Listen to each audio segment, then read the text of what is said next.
Hello everyone, and welcome to another episode of Killer Creation. In this series, I create a killer and a survivor for the asymmetrical horror survival game Dead by Daylight. I try to keep things balanced, but I'm not always successful, but your feedback on the official Dead by Daylight forums and the Dead by Daylight and furry aminos has really helped. If you're enjoying the content, please consider liking the video, subscribing to my channel, and hitting that notification bell to be the first to learn about a new video whenever I release one. Let's keep the channel's momentum going with your help. Now, let's dive into this week's killer creation, the app. The application was a free 9.8 megabyte application for cell phones named MalO version 1.0.0 in online application stores. The application had no listed developer and was somehow able to bypass the application approval process to go directly to distribution. The application was also able to avoid removal by other program manager applications. After the application was installed, no icons or shortcuts were created for the application. The application would then begin to send the individual images through text messaging every 3 to 6 hours. All images would contain the application in the image. During the first 24 hours after installation of MalO version 1.0.0, the phone would receive images taken at locations commonly frequented by the owner. After 48 hours, the phone would receive images taken at locations the owner recently visited. After 72 hours, the phone would receive images of the owner in real time with the application nearby. Individuals with over 90 hours of exposure to these continuous images began to briefly visualize the application within their peripheral vision, reflective surfaces, or a combination of the two. It was this unique form of stalking and hunting that piqued the entity's interest in the application and caused it to bring the creature into its realm. In order to provide the application with its favored form of stalking, it has created new devices for the survivors and granted MalO the ability to interact with humans in the physical realm. Now that we know the app's backstory, let's take a quick look at her stats and then we'll move on to her power and perks. The app has a 4.0 meters per second base speed, a 24 meter terror radius, and is of average height for a killer. She is a slow killer but gives little warning in her approach, except when the survivors get a message on their phone, which we'll talk about now by looking at her powers. The app's power is called Message. Survivors in the game with the application begin with cell phones. Survivors cannot see the application, and the application has no terror radius or red stain until it enters the physical realm. Once the application comes within 10 meters of a survivor and enters a chase, it enters the physical realm and its speed is increased by 0.2 meters every 5 seconds till its speed reaches 5 meters per second. Whenever a survivor enters the application's terror radius, their location is revealed for 2 seconds every 5 seconds they remain in its terror radius, and the survivor receives a notification on their cell phone. Survivors can use the Activate Ability button to check their phones. They stop all activity other than moving while checking their phones. When a survivor checks their phone, they receive a picture of the application at the moment they receive the notification that shows where the application was relative to their position. Whenever a chase ends, the application goes invisible once again after 5 seconds. The app's second ability is called Paranoia. Once a survivor has been hooked by the application, they will begin to get notifications on their phones and see copies of the application walking toward them. These copies appear within 10 meters of the survivor and disappear after 2 seconds. Copies of the application always walk directly toward the survivor, moving around any obstacles that may be in their way of where they spawn. When a survivor is hooked twice, the notification and copies of the application come more often after that, last for 5 seconds, and gain a terror radius of 15 meters and a red stain.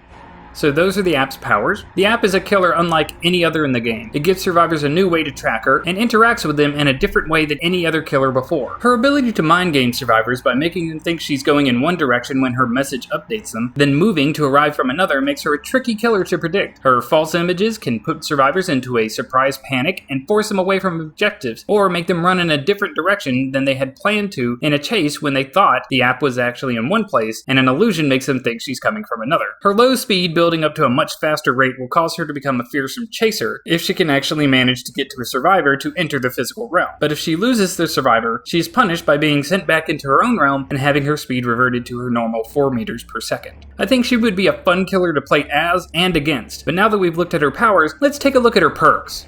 The app's first perk is called Update. You are connected to the mechanical means of the world and regularly receive information from them. Whenever you kick a generator, you receive a notification when that generator returns to the progression percent it was at when you kicked it, and survivors' auras within 5 yards of that generator are revealed for 2, 3, or 5 seconds. The app's second perk is called Hex Despair. Your hungering malice is a growing thing, and its influence reaches into the very depths of the survivor's will to live. All survivors are affected by despair. Good healing skill checks result in a 3, 4, or 5% regression on a survivor's health bar. Great skill checks result in a 0% progression in the survivor's health bar. The app's final perk is called Disorientation. Your natural instincts to pursue your prey has taught you how to use the panic of others to your advantage. You become obsessed with one survivor. Whenever you hook a survivor other than your obsession, you lose your red stain and terror radius for 5, 8, or 10 seconds, and your obsession gains it for the same amount of time.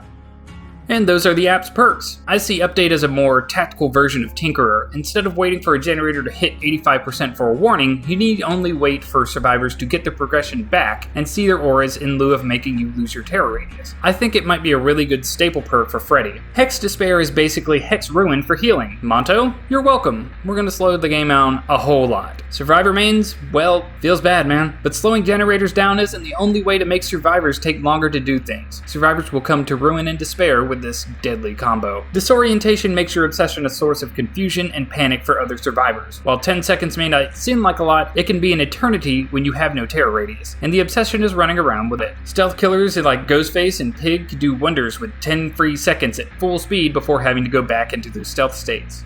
Well, that takes care of the app's perks. I think she brings a solid and interesting mix to the table. Now let's move on and check out our newest survivor, Liam McClain. Liam McClain was a private investigator in the times when the profession required more skill, along with technology. He had a reputation for being stealthy and capable of getting close enough to his target in order to learn the most minute details of their patterns. His patrons ranged from politicians digging for dirt on their opponents, corporations looking for information to use against their rivals, and even assassins who needed to know every possible movement of their targets before striking. With such a variety of customers and requests, Liam was allowed to be picky when it came to the jobs he chose. One job request in particular caught his eye. It was from an anonymous benefactor that offered a large payment in exchange for him finding the location of a man who stole a book. There was a bonus that doubled the payment itself if Liam could bring the book back. The investigation took Liam into the darkest worlds, where cults and mysticism seemed to hold sway. His mark was a man who seemed to be a shadow. No matter how close Liam got, he could never see his face. Months of effort gave way to paranoia as Liam began to question his sanity. Finally, a day came when he believed he had learned the man's routine well enough to be ahead of him. When the man was unlocking a door that would lead him into a store, Liam made his move. He sprinted forward and lunged at the man, tackling him through the doorway. When he rose, there was no man, there was no store, there was only darkness, fog, and the shimmer of a firelight in the distance. Now that we know how Liam was brought into the realm of the entity, let's see what perks he's brought along to assist the other survivors. Liam's first perk is called Finding the Pattern. Everyone has a pattern, even if they don't know it. You have the ability to watch others and discern their patterns. Whenever a generator you have worked on for 10% of its progression has been kicked, you see the killer's aura when it is within 3, 6, or 10 yards of that generator or any other generator for 10, 15, or 20 seconds. Liam's second perk is called Dirty Trick. Even in the most dire of circumstances, you still have a few tricks up your sleeve. A little dirt or blood in the eyes does wonders. Whenever you are hooked, the killer loses the ability to see the aura of survivors for 2, 4, or 6 seconds. Liam's final perk is called Tailing the Target. Your experience has taught you how to follow your target without giving yourself away. The killer leaves scratch marks that you can follow. Scratch marks fade after 2, 4, or 6 seconds. Killers who enter a stealth state leave no scratch marks until they leave stealth. Noises you make are reduced by 25%, and you gain 50, 75, or 100% more blood points in the boldness category. That takes care of Liam's perks. I think he brings some very strong and capable perks to the game that nearly every survivor in perk build could benefit from. Finding the Pattern is a perk meant to give you knowledge of the killer's movements after your work on objectives has been hindered by turning generators into alert zones for you. Dirty Trick is just simply a hard counter to barbecue and chili. Denying the killer information, even occasionally, is worth its weight in gold for survivors. Dirty Trick manages this by hard countering one of the most utilized killer perks in the game. Tailing the Target gives you another way to track the killer and stay hidden by reducing your noises. It has the bonus of giving you bonus XP and boldness, which pairs well with its noise reduction. Overall, I think Liam's perks are very good. He can track the killer, help with immersive play, and counter powerful killer perks. A fine addition to any survivor roster. That's going to be it for this week's killer creation. I hope y'all liked the app and Liam McClain. If you did or didn't, please feel free to let me know in the comments. If you liked the video, please consider giving it a like. If you didn't, give it a dislike and let me know why down below. I hope you all have a great day, and as always, stay positive.